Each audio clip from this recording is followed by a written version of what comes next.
बहुत समय पहले की बात है। एक सुंदर और शाही महल में राजकुमारी इला रहती थी। इला बहुत ही दयालु, समझदार और प्रकृति से प्रेम करने वाली लड़की थी। उसके महल के पीछे एक बड़ा सा जादुई बगीचा था। ये बगीचा किसी भी आम बगीचे से अलग था। यहाँ के फूल रात को भी चांदनी की तरह चमकते थे और पेड़ ऐसे थे जो इंसानों की तरह बात कर सकते थे। राजकुमारी इला हर दिन बगीचे में जाती, पेड़ों और फूलों से बातें करती और उनके साथ खेलती।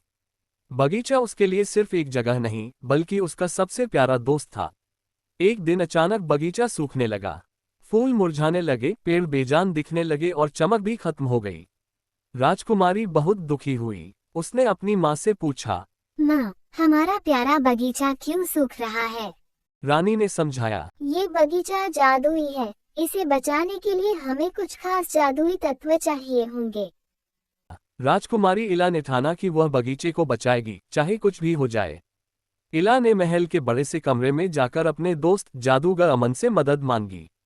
अमन ने बताया, बगीचे को बचाने के लिए हमें 3 जादुई तत्व चाहिए: धूप की पहली किरण, बारिश की पहली बूंद और दिल का सच्चा प्यार। राजकुमारी इला ने बिना देर किए इस सफर पर निकलने का निर्णय लिया।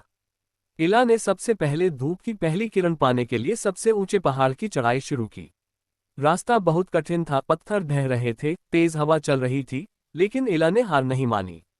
सुबह होते ही जब सूरज निकला, इला ने धूप की पहली किरण को अपनी हथेली पर पकड़ लिया। वह चमकती हुई किरण उसके पूरे शरीर में ऊर्जा भर गई। इसके बाद इला बारिश की पहली बूंद पाने के लिए सबसे गहरे जंगल में गई। जंगल में अजीब आवाजें थीं, अंधेरा था, लेकिन इला का दिल डरा नहीं। कुछ देर बाद बादल गरजने लगे और बारिश शुरू हुई। इला ने सावधानी से पहली बूंद को अपनी प्याली में पकड़ लिया। जैसे ही बूंद प्याली में गिरी, बगीचे के लिए उसकी चिंता और प्यार उसके दिल में गहराने लगा। तीनों तत्व जुटाने के बाद जादूगर अमन ने कहा, अब आखिरी और सबसे जरूरी चीज चाहिए: दिल का सच्चा प्यार। इला ने अपने बगीचे के लिए जो सच्चा प्यार महसूस किया था, उसे पूरी ताकत से महसूस किया। उसने बगीचे को बचाने का वादा किया और अपने लोगों की खुशहाली की कामना की। अमन ने तीनों तत्वों को लेकर जादू किया। धूप की किरण, बारिश की बूंद और इला के प्यार की ताकत ने मिलकर बगीचे को फिर से हरा भरा कर दिया। फूलों ने फिर से चमकना शुरू किया, पेड़ इंसानों की तरह बातें करने लगे और पूरा बगीचा एक बार फिर जादुई हो गया।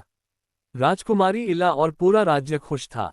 सभी ने जाना कि सच्चा जादू प्रकृति से प्यार, धैर्य और साहस में होता है।